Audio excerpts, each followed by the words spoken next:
So, shalom, shalom, Ekulam. Bonjour à tous.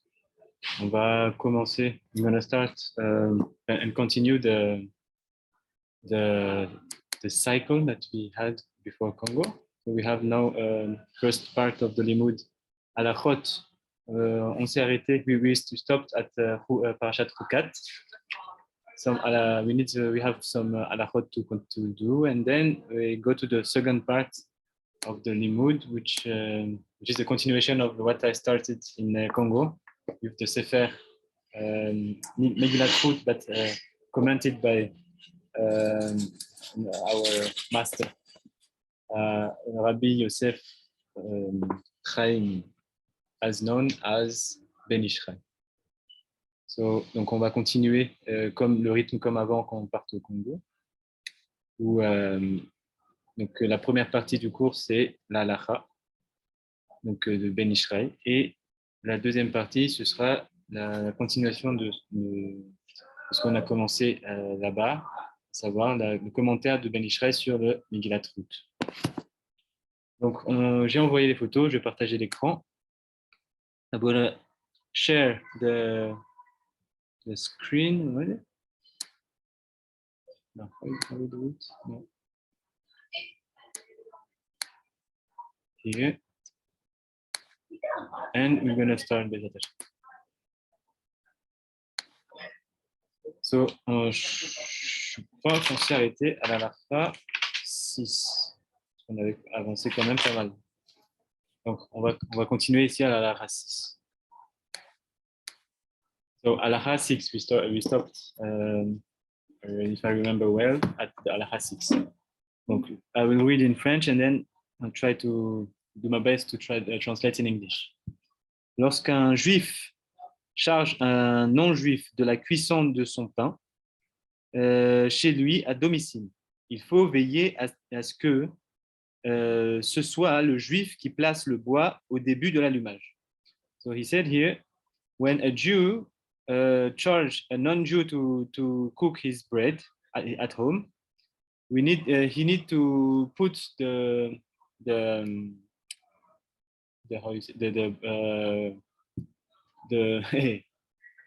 wood for the fire as a Jew. It's not if the non-Jew put it, it's not good. And so it was at the time when they used to use wood to make a fire, but we can transfer it to our case now, for example, to turn on the gas or all the electrical to light the fire. Basically, the idea is that the Jew have to light the fire. Le non-juif peut ensuite terminer le feu et faire cuire le pain. So here first, even before the idea is not even the to light the fire, is to put the woods in order to the non-Jew to continue and to light the fire. So it's even a step above. So,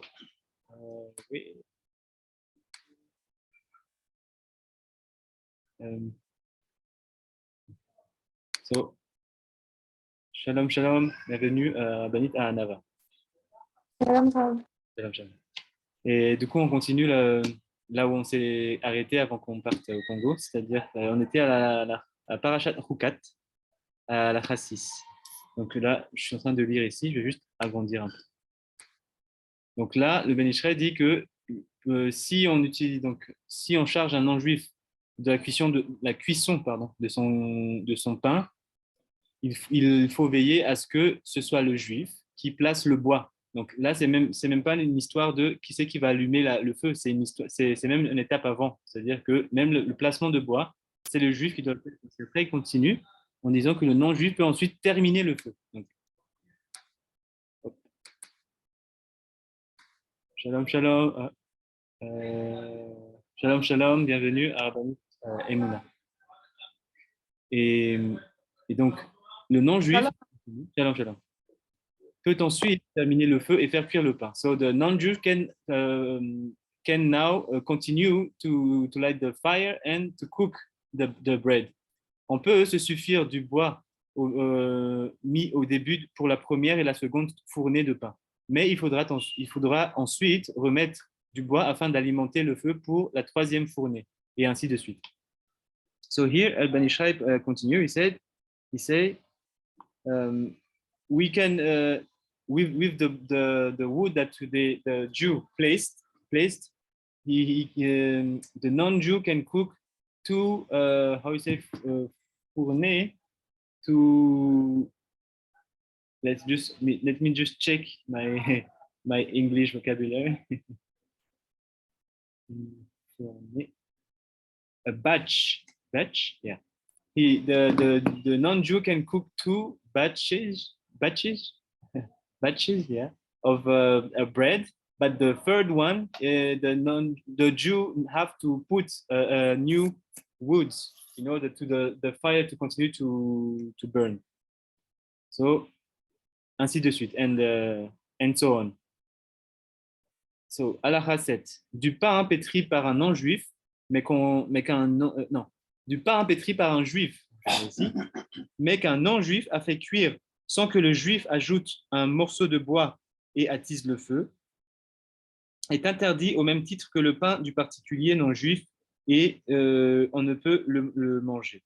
Donc, so here, the halakha 7 say, a bread that have been malaxed by a Jew, but a non-Jew cooked without the Jew who put the wood. So in this case, the bread is forbidden for a Jew, and as the same as it has the same statute as a non-Jew who cooked bread. So, c'est très spécifique, mais il y a une logique aussi derrière. On pourra le couper en morceaux pour le vendre à un non-juif. Les juifs n'ayant pas l'habitude d'acheter chez un non-juif des morceaux de pain. So here he said that we could turn in pieces the bread and sell it to a non-Jew, because he say the Jewish doesn't have the habit to buy torn bread from non-Jew. Mais il est interdit de le vendre entier, de crainte que le non-juif ne le vende à un boulanger, qui le vendrait ensuite à un juif. So it is the explanation to why we have to turn into pieces the bread before selling it to a non-Jew, because we are maybe if we sell it to a non-Jew as a bread, a normal bread, he will sell it to a Jew, and the Jew will eat a bread that have been cooked, have the statue of a bread that have been cooked by a non-Jew. Lorsqu'on est dans le doute si du bois a été ajouté dans le four pour en autoriser la fournée ou non, le pain est permis. Et on est en effet moins strict à propos d'un doute concernant une interdiction d'ordre rabbinique, comme l'indique le Shach et le Péri Chadash. So here he said that when we have a doubt about the fact that if the Jew have renewed the second batch of bread, you need to put new woods.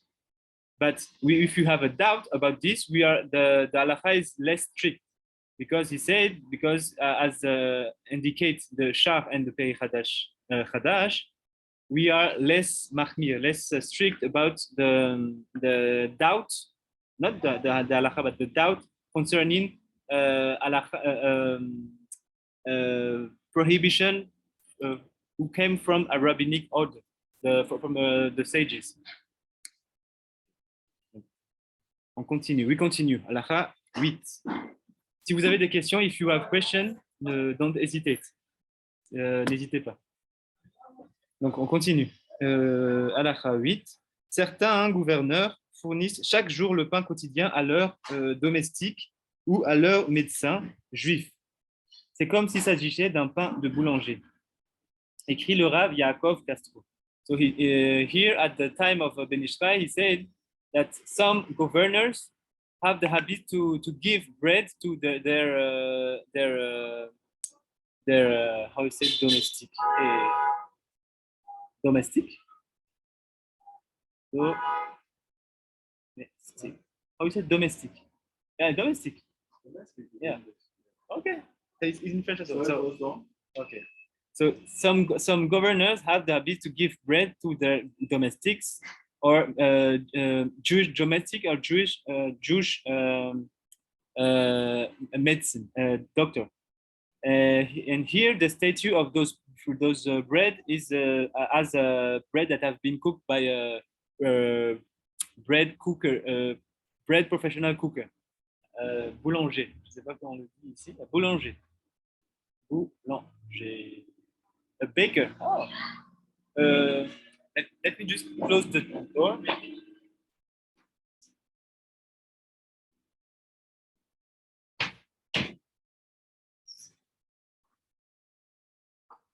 So a bread baker. And we know that when the non-Jew has is a bread baker and he doesn't cook for a specific for a Jew specifically, but for everyone, if a Jew light the oven, it is his bread is permitted. Ok, donc on passe à la suite. Ah, on était ici. J'avais oublié de changer de page. Ok. Opinion confirmée par plusieurs des grands Aharonim. Knesset Agdola l'interdit, mais l'opinion qu'il convient de retenir est celle de ceux qui l'autorisent. So here he just explained that many Aharonim sages adopted this point this halacha. But Knesset Agdola for prohibited this kind of this case. But the opinion is that you need to memorize and to know that it is permitted. It is permitted in that case, specific case. We can consider the bread that have been given by the governor as a bread that have been cooked by bread baker. Maharikash n'autorise cependant ce pain que lorsqu'il est fourni aux Juifs afin que celui-ci l'utilise à sa guise et puisse soit le manger, soit le vendre, le pain étant considéré comme une allocation attribuée de manière fixe à laquelle il a droit. So here there is a precision from the Maharikach who authorize the bread, but only in a condition. What is the condition? It's for the governor to give the bread as what how you say it? Give the bread to the Jew, and the Jew can do anything with this bread. So if you want to sell it, he can sell it. If the governor doesn't want the Jews to sell the bread that he gave, so in that case, and according to Marika, it's not permitted. Mais du pain qu'un non-juif fait cuire pour un juif venu lui rendre visite et qu'il apporte spécialement à son intention parce qu'il a déjà mangé lui-même, n'est pas considéré comme du pain de boulanger, mais comme du pain d'un particulier. Même s'il a été cuit spécialement pour le juif, il est interdit. So here is a case, a bread that a non-Jew who cooked and he bring to his Jew friend,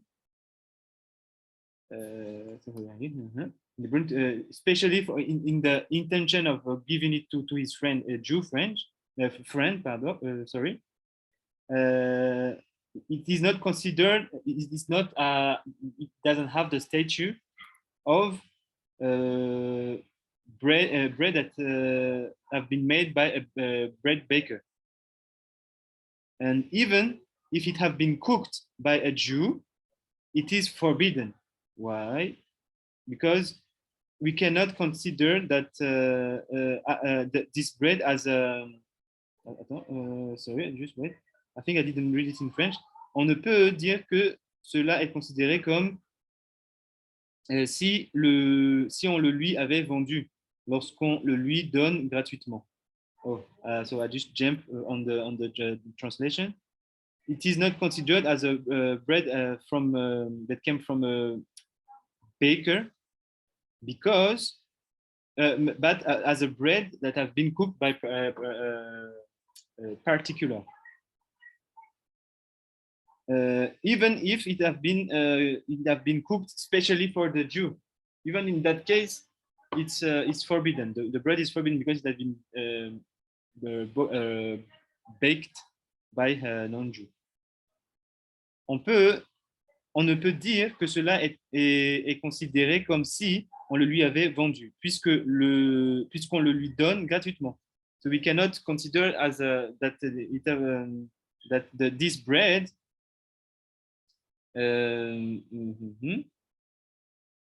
have been sold to the Jew because he gave it freely. Freely.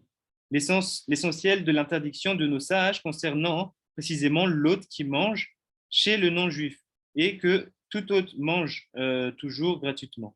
So the main idea in this halakha is that the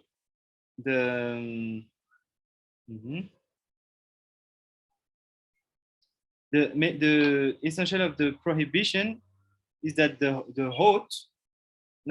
one who bring the bread to the Jew, he have to eat with the hot. How is it? The one who received him. Yeah. I think this is in English. Yeah. Okay. So we're gonna continue. Sorry. Here. Au contraire, le fait d'avoir fait cuire ce pain spécialement en son honneur encourage la fraternisation et les risques de mariage. So he said it because the fact that the one brought the bread specially for the occasion and especially for the honor of the one who received, so the Jew, it will favorize the mixing, the friendship, and also it can lead to marriage.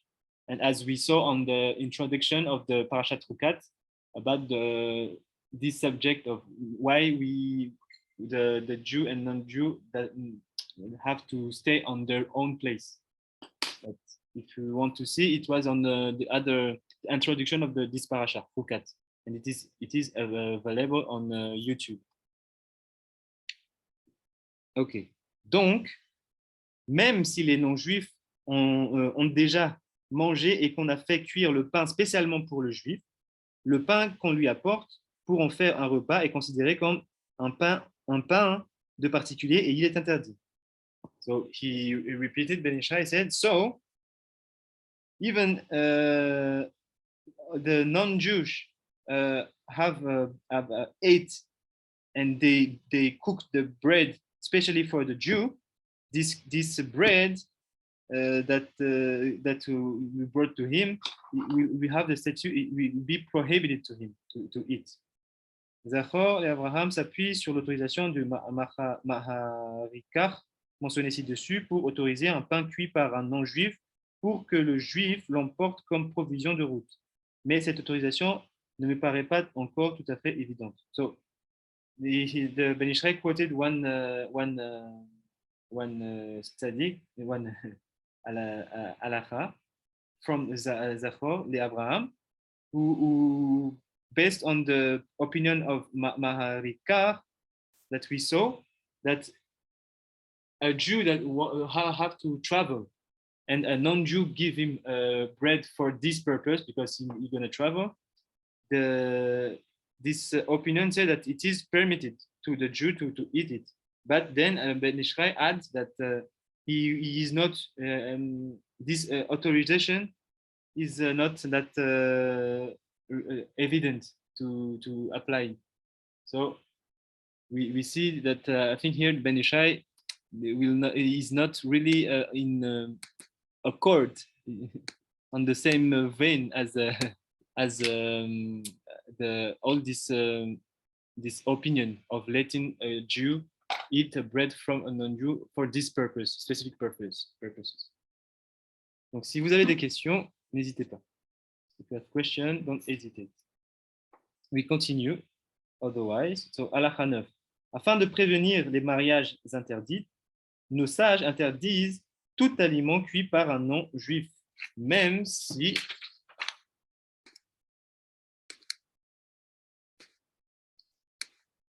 celui-ci le cuit au domicile du juif et dans ses ustensiles.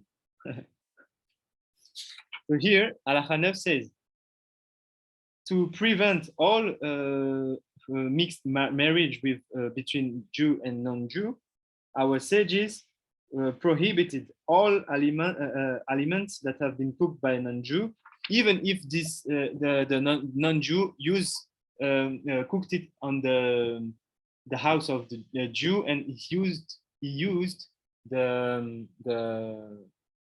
utensil of the Jew.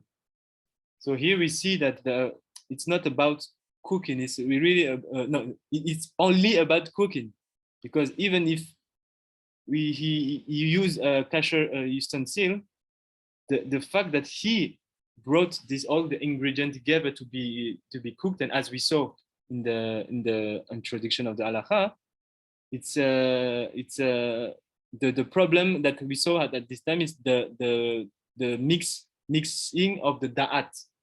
The da'at, which is the intelligence, like to say if you try to translate, but the concept of da'at is that we have one side chasadim and one side gvurot, and those 2 points we don't have to mix them. But as I said, if you want more detail, go back to the shiur of the introduction. Okay. Cette interdiction, d'autre part, est également destinée à éviter que si l'on s'habitue à consommer des mets des non-juifs, on en vienne à manger des aliments non cachers. So also, this prohibition is to not to how you say, to sorry, just to avoid a situation when we have the habit to eat with a non-Jew. So because we when the habit comes, we will be less aware of what we are eating, because okay, it's my friend, I can eat, but then we don't know if the food is kosher. Kosher it's not only because we eat meat that is not permitted, but also if there were mix of milk and meat, etc., or the utensil, the keli that have been used for meat and have been mixed with a utensil with bread, etc., etc. So all the halachot that we saw before in the Parashat Balak, Kochar and Balak. Yeah. Sorry, Kochar, not Balak. So this is the point of Rabbi Yishai here. Et on continue. Nos sages n'ont toutefois interdit parmi ces mets cuits par un non-juif que ceux qui ne se mangent pas crus. Et ils ont ajouté une autre condition encore à cette interdiction. So here the sages only for prohibited all the food that have been cooked, but all the food that we can eat.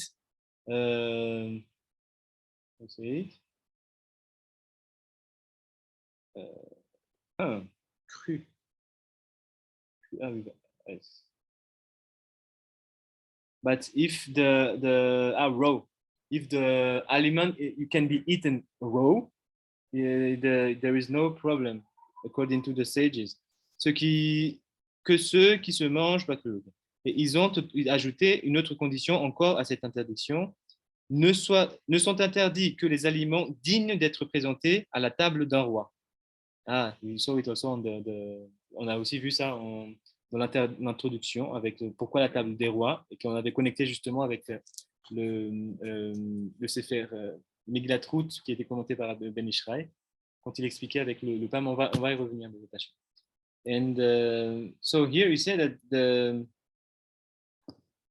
they also added one condition. If the plates that have been cooked by a non-Jew, it is allowed to be presented in front of king's shulchan, king's table. Le sens dit que les aliments dignes d'être présentés à la table du roi, soit pour accompagner le pain, soit comme dessert. So,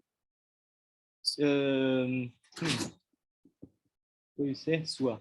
You can put whether it is a food that can be that can accompany the bread, or whether it is a dessert. Soit comme mais indépendant, and whether it's a food that is not connected to the main plate, indépendant. Mais même si ces mets n'est pas destiné à accompagner du pain. And even if this independent food is not destined to be eaten with bread. Un mets cuit par un non-juif est interdit aussi bien si la cuisson lui a fait perdre son aspect original que s'il n'a pas changé du tout et a conservé le même aspect qu'avant la cuisson. So here he said that the food that have been cooked by a non-Jew is prohibited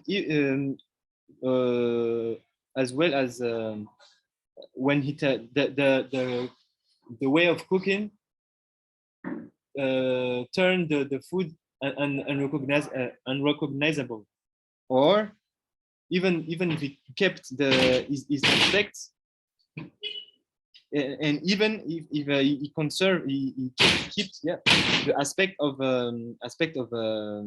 this original form. Une table, ok, oui, c'était ça. Hein? Voilà. Une table de roi ne se limite pas à la table d'un seul monarque et peut tout aussi bien signifier celle d'un prince ou un gouverneur local. Il y a un code derrière, parce que quand il parle de roi et d'un coup on parle de prince et aussi de gouverneur, ça rime. Et c'est très bien que les halachot de Ben Ishraï, même si c'est dans la halakha et qu'on va apprendre les choses, mais c'est des codes. Et il faut juste... Je crois qu'on avait déjà eu ce cours-là avec Rabbi Pinchas, où qu'est-ce que ça signifie le roi, qu'est-ce que ça signifie, c'est quoi l'idée derrière, sous-tendu derrière les princes, et c'est quoi l'idée sous-tendu derrière des gouverneurs. Mais on va continuer juste la halachot, et c'est les attachés, on pourra revenir dessus. So here he said that a king table doesn't limit to one king. It can signify as a table from a prince or a table with governors, local governors. Et si le mets cuit par le non-juif est susceptible d'y être servi, and if the food that have been cooked by non-Jew can be served on those tables, il est interdit également. Oh. Even it can be served there, it is prohibited. So there is a note. Okay. Telle est d'ailleurs aussi l'opinion du Harizal. So inside the remark, he said that even in this case, all these cases can be served. Some opinion is more strict about those foods that have been cooked by non-Jew, and this is also the opinion of Harizal, which is our master, and we follow his opinion generally in here in Bosnia Kadisha. Okay, we continue. Shalom. Shalom, shalom. Okay, so we continue the halachot of the Houkat Parshat Houkat Shana year 2 of Ben Yishai because we left it here, and now we continue. Oh, no, it's here. How do they do it? Here.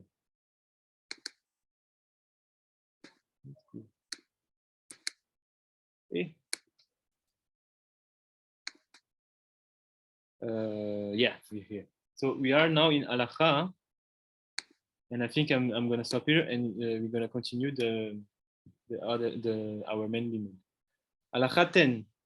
Bien que, comme nous l'avons vu, le pain de riz cuit par un non-juif soit autorisé, le riz lui-même est interdit si un non-juif le fait cuire. So, even though we saw that a bread that based on rice dough, rice flour, yeah, it is permitted for a Jew to eat it. Even You though, mean flour? well, flour, sorry, yeah. So we saw that it is permitted for a Jew to eat bread that a non-Jew have been cooked, but the bread is based on rice flour. And here he said, but if the rice, the rice itself is prohibited if a non-Jew cooked it, because this is the halachot of the day. So what the Ben Yishai will say about this? So he say, car il peut être servi. Le riz lui-même est interdit si un non-juif le fait cuire. So the rice itself is prohibited if the non-Jew cooked it. Car il peut être servi à une table de roi, même lorsqu'on ne le mélange pas avec du pain, on le sert comme plat indépendant. And he say here, because it can be served on a king's table, even we don't eat the rice with bread generally, and you can serve it independently of all the food. You can add things, but in itself, you can eat it like this. Les champignons appelés krimi en arabe, krimi, ouais, sont interdits lorsqu'un non-juif les a fait cuire parce qu'on les sert à la table des rois. So here, Ben Yishai go in some details, and we know that he don't go in details by just like this. There's code behind, but let's just read the halacha. So here we say that mushroom called krimi in Arabic is forbidden when a non-Jew cooked them, because those mushrooms can be served on a king's table. Mais ce qu'on appelle aftir est autorisé, et l'interdiction de bichouler goyim ne s'y applique pas. But those mushrooms that have been called aftir is authorized. Is authorized, and the prohibition of the non-Jewish cooking doesn't apply to this aftir. So I don't know exactly what are those mushrooms, but let's just read the version. Parce qu'on ne le sert pas à table des rois. So the second one we would call aftir, we don't serve it on the king's table. So this is why it is permitted to eat them, if even a non-Jew cook them. L'interdiction de bichouler goyim s'applique également à l'ail. Oh, that's a good precision. He said that the prohibition of bichouler goy, which is the non-Jew cooking, apply as well with ales. So ales, garlic. Sorry, garlic. So why especially garlic? Also, those are codes. But let's just read the attention. So maybe we can try to finish 11 and 12 if I have time. Yeah, time still have got time. So let's do 11. Halacha 11. Sorry, just zoom. L'interdiction de manger un mets cuit par un non-juif s'applique aussi aux œufs, bien qu'il soit possible de gober des œufs crus. So the prohibition of not eating food that have been cooked by a non-Jew apply as well on the eggs. Even if we can al pi halacha eat eggs like this, even in raw like this, you open and directly you can eat. Si un juif a commencé à faire cuire un œuf, puis l'a retiré du feu et qu'un non-juif poursuit ensuite cette cuisson, c'est autorisé. Oh. So for the, especially for the betza in Hebrew, so the eggs, only in this case, and also we saw that what is the secret behind the betza. If a Jew started to cook an egg, and then he take it out of the fire, and a non-Jew finish the cooking, this egg will be authorized for a Jew to be eaten. Yeah. So if you have any question, don't hesitate, and otherwise we're gonna continue to this session. Si vous avez des questions, n'hésitez pas. Et sinon, on continue au CFR, Megillat Ruth, commenté par le... Yeah, I have a question about like cooking. You see, like I think one of the limuds with the Rabbi Shimon, he said like we should cook the same meal in only one pot. In only one pot? Yeah. Yes. So I was discussing with my friends, and they said no, it is not possible. So then I sent like a picture of a meal with the green beans and rice, everything cooked in the same pot. So, and then we had someone else to say no. So then I had to ask Rabbi Shivo, but he didn't answer. Can you please explain that? So what the question was, if Rabbi Shimon said that you need to cook one meal in one pot. That is the point? Yes, cook one meal. Cook one meal in the same pot. So what? For example, if you wanted to cook beans and rice and maybe fish, we have to cook in the same pot. Okay. So I think I'm not sure, because what was the really the context, but what I know that we only use one pot according to the kind of food. If it is halav, we will cook everything. It doesn't matter if it's cheese or milk or something like this, but it is in the category of milk. So only in that case you will use one pot for those types of food. And if it is basar, you need to have one pot specifically for all those categories of food that can be related to basar, which is chicken, basar, which is meat, and also all the thing that is according to basar. And then you can have also a third type of pot, which is only for parve, which is a natural food.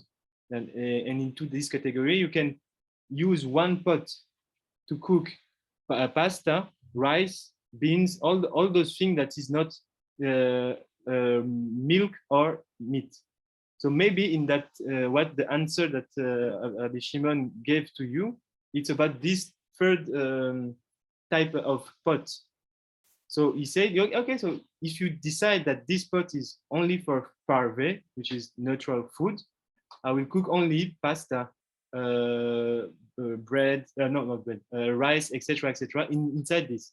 But it doesn't mean that you have to use only this. You can use, for example, if you know that with the rice you're gonna eat some meat or chicken, you can cook the rice inside the pot of which is specialized on meat, for example.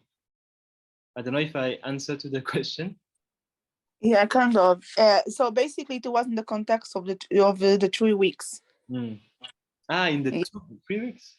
Yeah, 3 weeks. Yeah, from 17 Tammuz to Shabia. So what Yeah, do you remember exactly what Rabbi Shimon said about this specific halacha about the pot? so basically, he said like we have to cook everything in the same pot, and we cannot have 3 different pots. We have to cook the food in the same pot. You have to mix the food. You see, and I was discussing with my friends, around 39 people in the same group. We were discussing about that, and they said no, it's not possible. And then I was unsure if it happened only on Rosh Kadosh. That's what we that's what we thought, me and my friends. And then as this year the Rosh Kadosh will be the same day as the Shabbat, maybe it could happen on next like on the following year, on the year before, when the Rosh Kadosh doesn't match with the Shabbat. You mean Rosh Chodesh? Yeah, Rosh Chodesh, yeah. Like the prohibition of cooking different meals in different pots. Okay, so I think from this subject about the 3 weeks, maybe try to, it was, I think, on halacha of Ben Yishai, right? Yes. Yes, so maybe go back to the limud first, and then if you can ask to Rabbi Shimon for more details, because I need also to go back to this halacha in order to give you answer. But now I'd like to just to go and finish the shiur. But I think just go back to the limud, and don't hesitate ask Rabbi Shimon or someone else. Maybe Rabbi Nathan can also answer, and I think he can answer.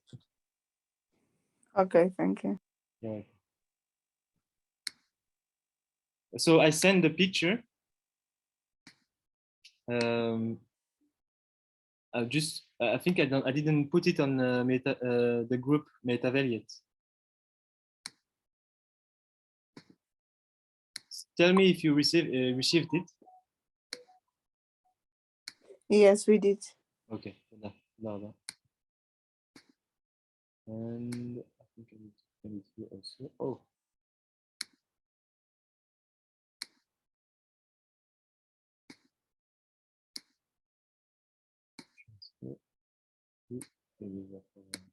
Okay. So let me share the screen and we continue the discussion.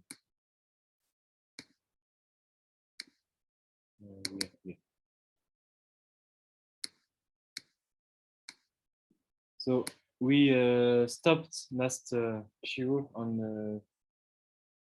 on here. So what we learned before, it's about so Ben Yishai commented the first pasuk of Mishle. I'm gonna just read it. Maybe this is the first pasuk. Vayehi bimei shefot hashoftim vayehi ra'av ba'aretz vayelech ish mibet lechem Yehuda lagur bisde Moav hu veishto ushene banav. So what we saw for the first commentary of Ben Yishai about this pasuk, he oriented the first explanation about the term shefot hashoftim. I don't know if those who were there remember. And then he explained why it is why this term in this pasuk, because at this time of the stories of Ruth, the people have let's say a low level in terms of Torah practicing, because we saw that the Kadosh Baruch Hu gave Torah and Eretz Israel to the Bnei Israel, but in dinim. So for them, in order to be accepted, for example, in the land, they have first to accept the din, which is the Torah. And when they do it properly, they will connect properly also to the land. And if they don't respect the Torah and don't do mitzvot, etc., and be kadosh as a goy kadosh, people of that is how is it kadosh in English? Holy people, yeah. And holy people, the connection with the land will be really hard. And this is why, and he said, Rehaya Ra'av, which is famine. You say it in English also. Famine. Famine, yeah. There were famine in the land, Baaretz. We know that Baaretz here it's in Eretz Israel, etc. So you can go back to the shiur if you want to know more about the first explanation, but we're going to continue, Bezat Hashem, for the second explanation of the same pasuk. So here we continue, Bezat Hashem. Donc, Nira le paresh. If you have question also, don't hesitate, because you just you just laugh. Sorry. Okay.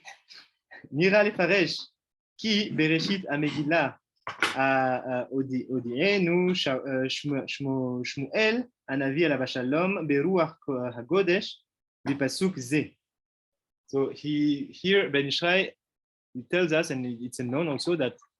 But maybe I'm going to ask the question, do you know who wrote the Megillat Ruth and in which purpose? Est-ce que quelqu'un peut me dire, je pense que vous savez, ou si vous avez une idée, qui a écrit Megillat Ruth et aussi dans quel but? In which purpose? If someone can have an idea.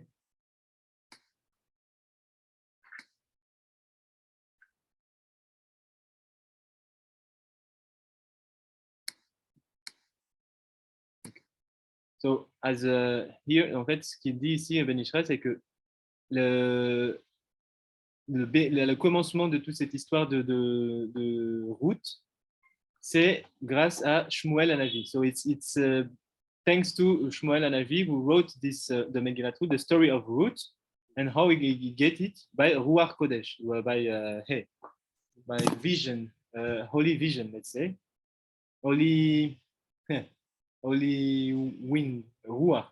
Let's not translate, just prophecy. Yeah, toda rabba.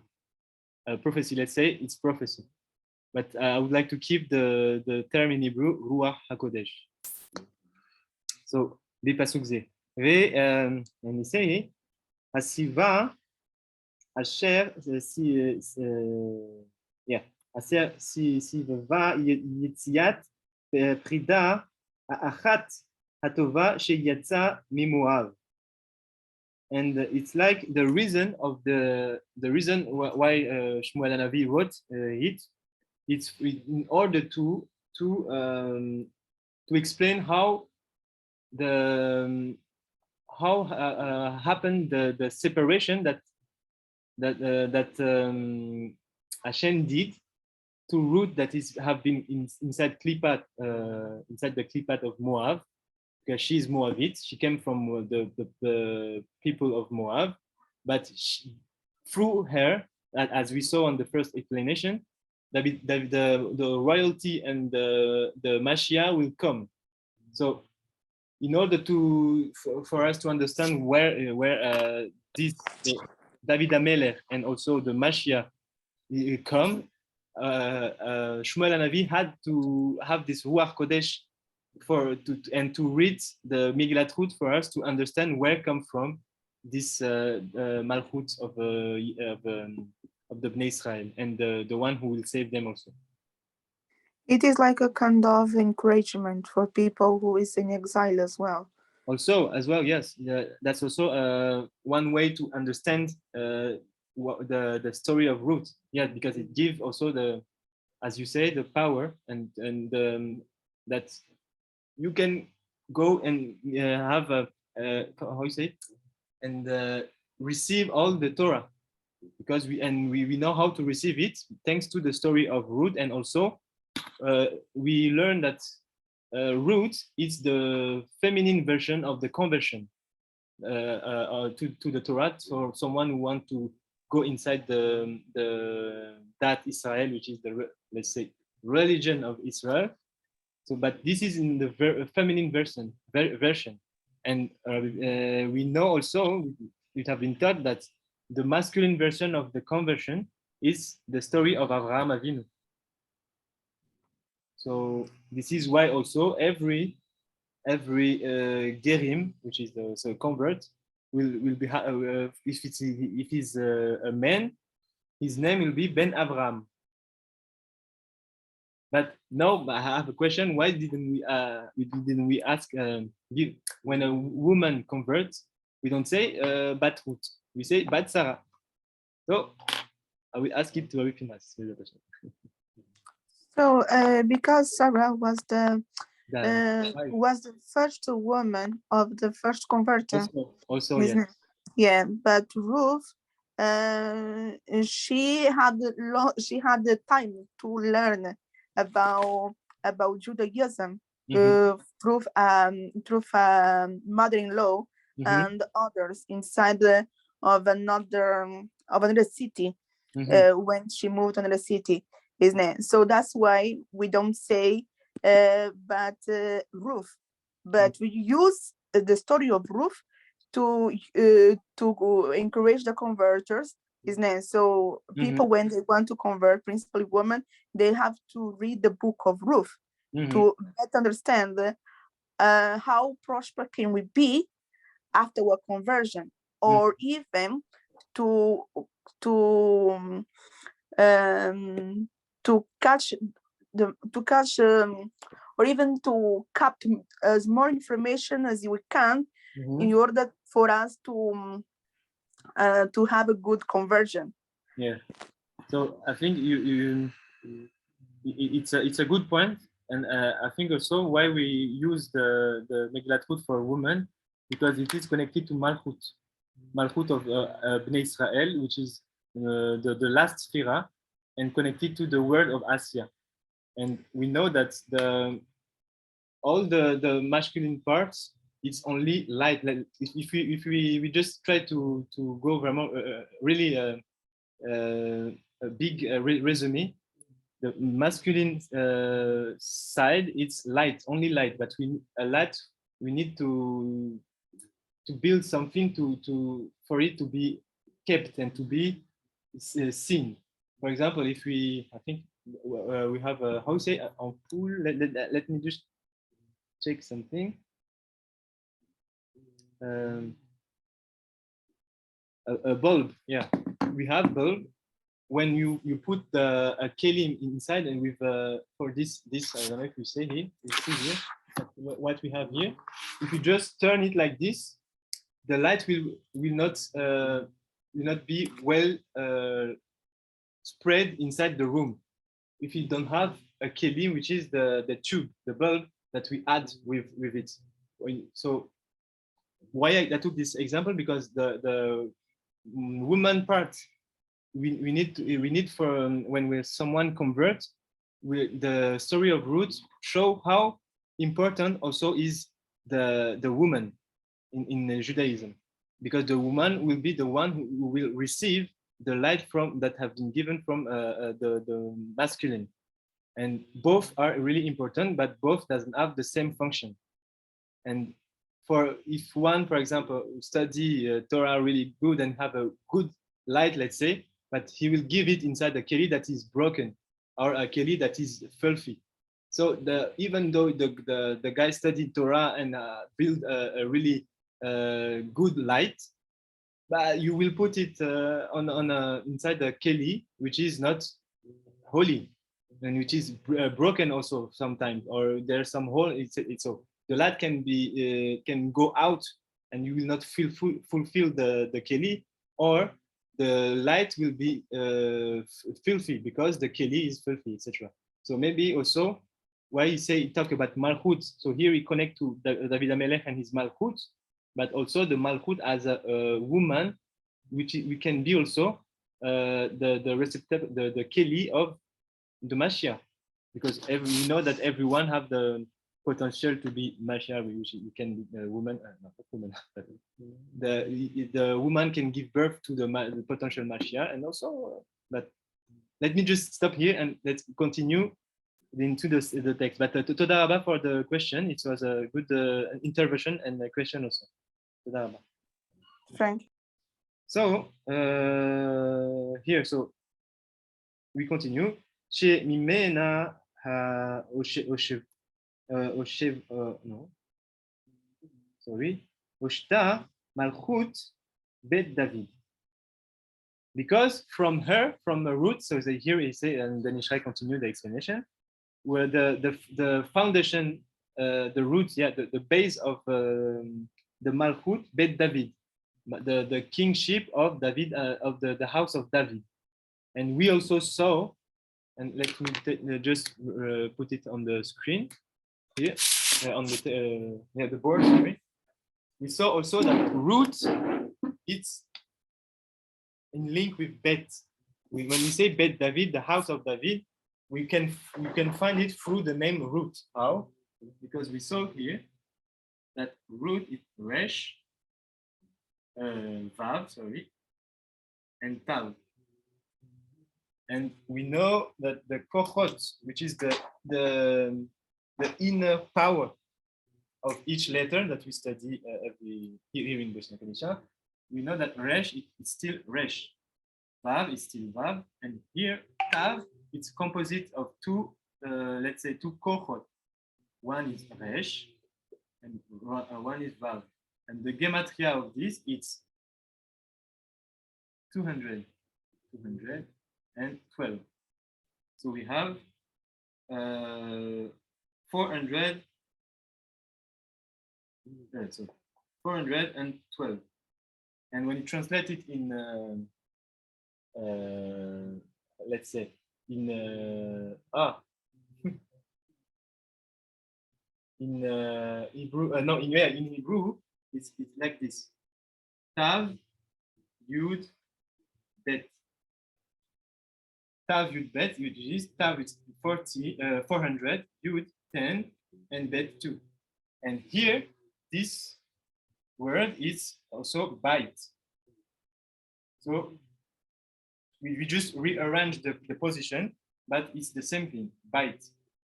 So we see that through root with his name and her name, sorry, and the kochot, the power, the inner power that is connected to Atzilut also, that give power to this name, will build the bite, which is the bite, which is the house. And here we say, and David Ameler will go through her, bite, Bet, David. So we saw it on the first explanation, but I just wanted to put it again.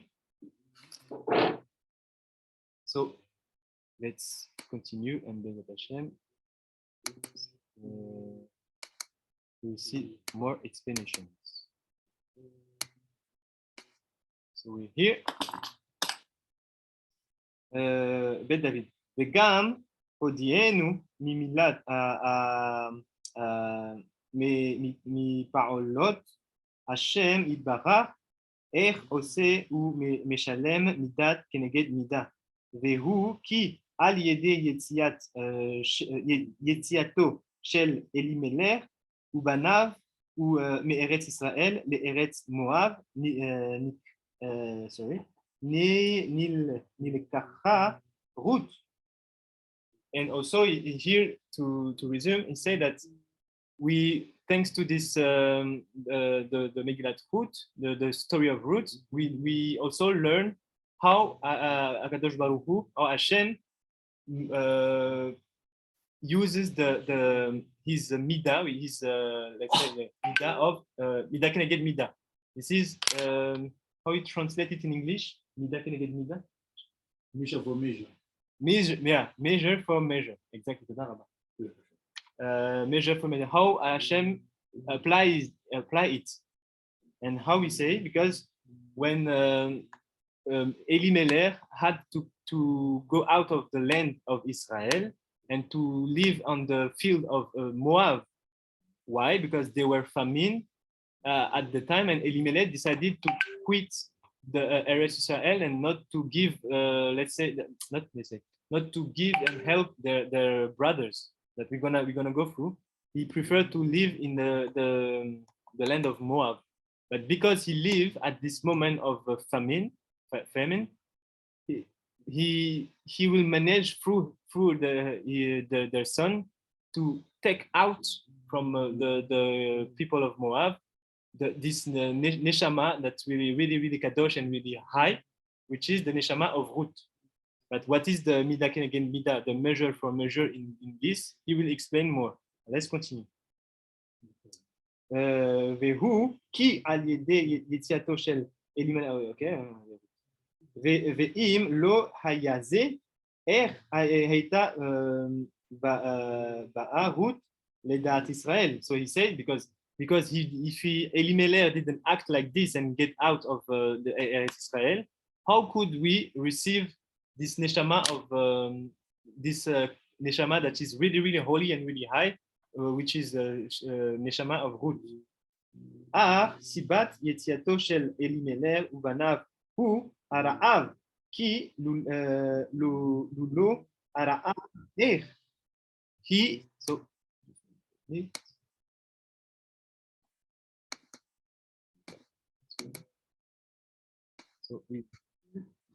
Shalom, welcome. And so we continue. So סיבת יציאתו של Shalom, Rabbi Loko Avaran. Welcome. Donc, Yetziat Shel Elimelech Ubanav Hi Arav. He said because when did the Elimelech and his children get out of the Eretz Israel at the time of famine, as we know, and we continue. Arav Ki לולו הרעב, איך היא עוזביר שדיהם, וכך מהן בארץ ישראל לגור בשדה מואב. He said because if it's not because of this famine, Elimelech and his son will never go out from the Eretz Israel and leave their field. That because the Elimelech was a really rich person and really a high society person, and he possesses land. He possessed land, and he said that it is not logical. Ce n'est pas logique pour Elimelech de quitter la terre d'Eretz Israël, et du coup il n'aurait pas pu faire cette mitzvah-là de récupérer en fait l'âme coincée de Ruth, qui est la mère du Mashiach, de David Améler, mais aussi la mère du couple, comme il dit, de Mashiach. So here he said that it is not a normal choice for them to quit, to go out of the land if there were no Ra'av. And we know also that some opinion say that when we see the behavior of Elimelech, when you are in a time of famine, and the normal thing is to help people, for your brothers, because you are fortunate, the more fortunate to survive the famine, but your brother is some brothers doesn't have this chance.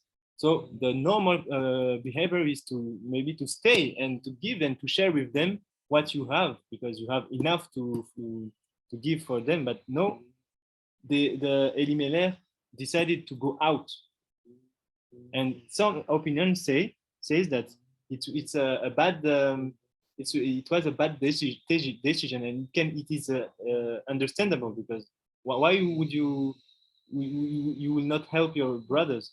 But here it seems like Ben Yishai bring another way of understanding the situation. It's like, okay, it seems bad as a choice, but because he did this choice, and that seems bad, his action will bring down the mother of the one who will liberate the Bnei Israel. So here Ben Yishai is trying to give another opinion. Donc, comme je disais, Ici, on sait qu'en fait, généralement, il y a une opinion qui dit que le comportement de Elimelech de quitter la terre d'Israël alors qu'il aurait pu aider ses frères pendant ce temps de famine là, parce qu'il était quelqu'un de riche et qu'il avait les possibilités d'aider. En fait, de prime abord, on pourrait voir cette action-là comme une action qui est mauvaise et quelque chose de très égoïste. Mais ici, il semblerait que Ben Ishraï, dans son commentaire, propose une autre vision, une autre opinion de cette histoire-là, où en fait, il se focalise plus sur l'extraction de cette Neshama qui est grande, qui était coincée dans le peuple de Morav. C'est qui? C'est quoi? Pardon, c'est pas quoi? C'est qui? C'est la Neshama Ruth. Parce que Ben Ishraï se focalise là-bas parce que cette Neshama-là va donner la malroute, la royauté et aussi la royauté de David, donc, mais aussi donc, des Béné Israël, mais aussi le Mashiach, comme il a expliqué dans sa première explication sur le même passage. Donc, il propose ici une autre opinion, on va dire, un peu plus positif, on va dire, dans le comportement de Elimelech. Donc, ici, c'est. Et là, chez Mechamat Araav, ברכו, כדי שלא יזונו את העניים מחמת שהם עשירים וגדולי הדור. And here, the Ben Yishai is saying what I just explained, because I learned from him. It's not because he said what I said. But here he said that this is because of the because of the Ra'av, the famine. Only because of this, Elimelech flee. Because otherwise he will not flee from the Israel. And then he says Shelo Yezun, and he didn't give food for those who were poor, poor. And also because why? Because he was Ashirim. He was really rich people, rich and Agedolei Hador. He was the great of this generation, Elimelech. And also it gives the same explanation that I said, that how a Gedolei Hador will have this type of behavior if it's not because he have something on purpose to go out of the land of Israel, to go out from the clan and not help them, their own people. But we know that if you have the statue of Gedolei Hador, which is the great of the generation, you have to help the generation. But no, he had another behavior. So this is why I think it's really it's an interesting point of view that Ben Ishraï bring here about the situation of Elimelech. Because when we just jump into conclusion, Elimelech, the guy, Shalom, he was egoist, he doesn't want to help, he just flee like this. But I don't think so, because when we have a statue of Gedolei Hador, you are not doing a behavior like this, stem by emotion. Okay, so yeah, I think I did 1 hour. Well, we move forward, but slowly. But I hope it is clear. And if you have questions, feel free to ask now or later. And if not, we can finish here. So, si vous avez des questions ou des remarques, yes, oui. Est-ce que vous pouvez réexpliquer le tableau derrière vous au sujet de route les Gématriotes, s'il vous plaît? D'accord, oui. Je vais vous remontrer. Donc, on avait vu, donc route en hébreu s'écrit comme ça, donc resh, vav et tav. Et on a, je pense que vous savez, on a les kohot qui forment les otiot. Ok? Et donc en fait, quand on fait quand on veut savoir c'est quoi le kohar, la force qu'il y a derrière le resh, le vav et le tav. Donc en fait, on sait que resh, c'est la même chose. Il n'y a qu'un seul kohar. C'est resh, c'est la même chose. Enfin, alors en fait, normalement, on ne l'appelle pas resh parce que là, c'est vraiment le kohar qui a cette forme-là. Mais parce qu'il est passé au niveau otiyot, on va l'appeler resh. Donc ça, le kohar, c'est resh. Ici, on a vav, et ici, on a, pour écrire tav, on a besoin de deux kohot, resh et le vav qui est ici à l'envers. Et en fait, le total de tout ça, c'est que resh, c'est 200, la gematria, la valeur numérique. Donc, on a ici deux resh, ce qui fait 400, et on a aussi deux vav. Et vav, c'est la valeur numérique de 6. Donc, 6 plus 6, 12. Le total de tout ça, ça donne 412. Et quand on veut l'écrire en hébreu, 412, c'est 400, c'est-à-dire tav, 10, yud, et 12, c'est bet. Et en fait, cette valeur numérique-là, lorsqu'on réarrange les lettres donc de 412, on obtient le mot bait, qui veut dire maison. Et en fait, c'est pour ça que ici, il a cité dans le texte, et il l'a dit plusieurs fois, Ben Yishai, Bet David. Et ce n'est pas que Ben Yishai qui le dit, c'est aussi dans le texte, dans les Teilim, partout. Quand on parle de David, des fois, soit on parle de David par rapport à la Malchoute, mais aussi David à Meller, on parle de maison de David, Bet David. Et en fait, c'est pour ça que du coup, là, on voit c'est quoi le lien entre Ruth et la maison de David. Parce que Ruth, dans sa force, dans son kohar qui compose son nom, on retrouve le mot bête. Voilà. Donc, j'espère que j'ai répondu à la question. Oui, merci Rabbi. Très bien. If you have another question, if not, you can finish here, and Bezat Hashem, we do the second next week. We will see next week on. Yes. We have question here. Not necessarily a question, but you can repeat it if they don't see it. Somewhere there I read that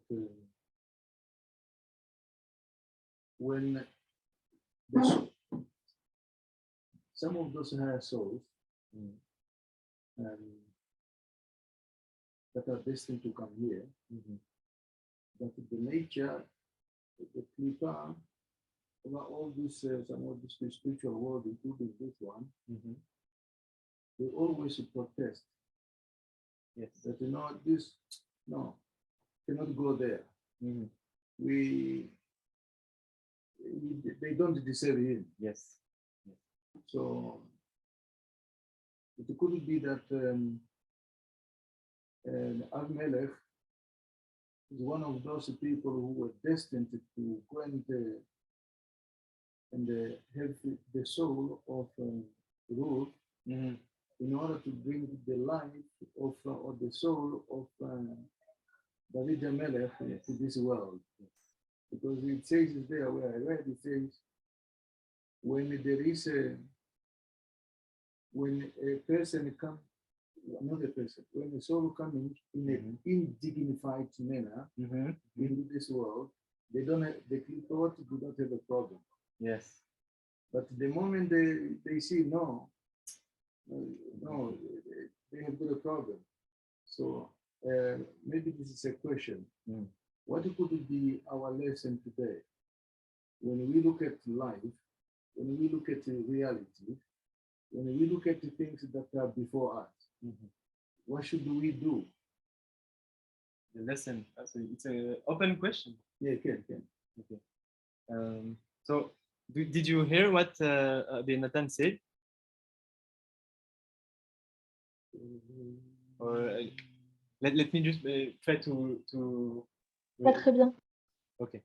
So he said like this. Il a dit comme ça. That he learned somewhere that when Hashem decided to brought down a really high and kadosh and strong soul, the Sitra Aracha, I think it's in the Zohar, which is the other side, which means also, let's say, the Klippa, we will always reclaim it because they decide that the Kedusha part doesn't deserve this Neshama because it's like it's unfair. So how Hashem managed to bring down in that case this Neshama, because we need this Neshama in order to go to the Geula. So Hashem brought this neshama through the, let's say, through complicated situations. Like the neshama will be inside the klipa, let's say, because this is the case of the root, which is a really high, and what Ben Yishai say, a really high and tahor neshama. And in order for the Jew people to extract this neshama from Moab, which is here, Ben Yishai said that the klipat Moab, it's not, the Moab is not klipat in itself, he said the klipat Moab, not the same thing. And then we had it to for the Gadol Agdor, which is Elimelech, and this is what the point of Rabbi Nathan said, that the behavior of Elimelech had to be like seen on the first instance as bad. So look, the guy didn't help his own brother. There are some poor people who need food in the time of famine, but he decided to left. It's like an excuse for the klipa to see when the Elimelech will take the neshama of Ruth from them. They'll say, oh, but look, the guys have a really bad behavior, and okay, and even though he will marry a woman that came from us, and it's like, it's done, but no, it's not done. And then Rabbi Nathan asked the question, so what is the lesson that we can have out of this? So I would like to, if he's okay, to listen to maybe one answer.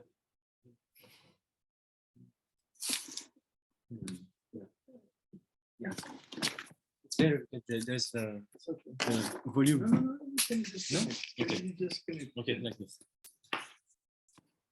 It's my own Hebrews based on experience about life. We remember a man who was Gilad, who was despised by his own brothers because he comes from a different woman. Yes. It's a cultural thing among nations that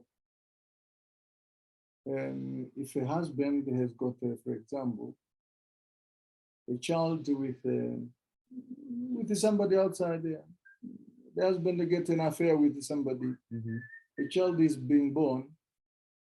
These kids who were born, the English people, they said out of the wedlock.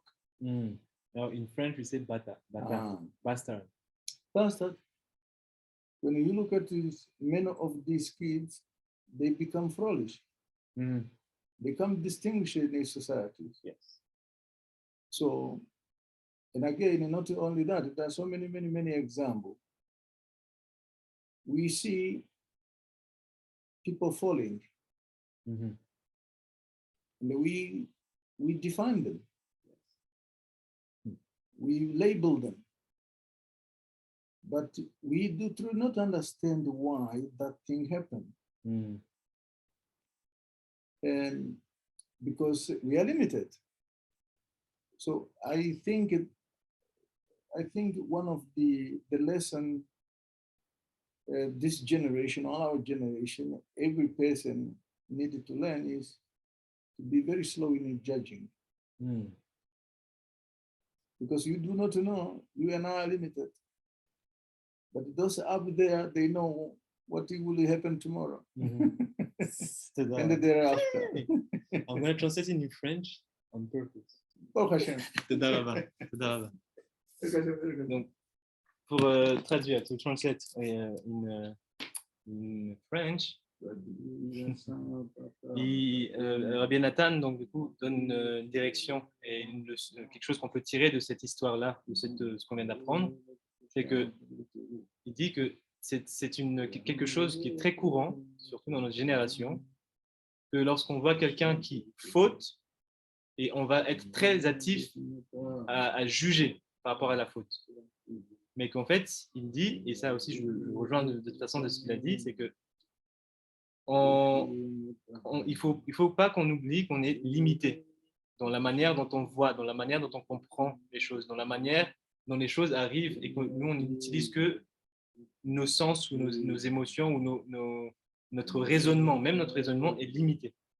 Mais il dit que là-haut, les choses ne sont pas limitées et que si la chose se passe ici, dans cette chose-là, dans notre monde ici, il y a des raisons. Et l'une des raisons que justement que Abbé Nathan a expliqué, c'est que quelque part, pour Hachem, pour pouvoir faire descendre des Neshamot très, très grandes, malheureusement, enfin, il y aura des anges, on va dire, qui vont protester de la descente de ces Neshamot-là.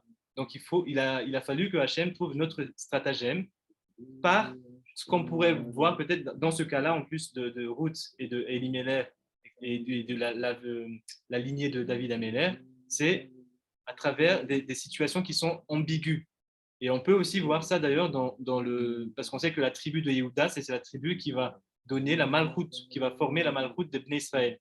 Mais même dans l'histoire de Yehuda, donc le fils de Yaakov, Avinu et donc de Israël, c'est des lignées très compliquées.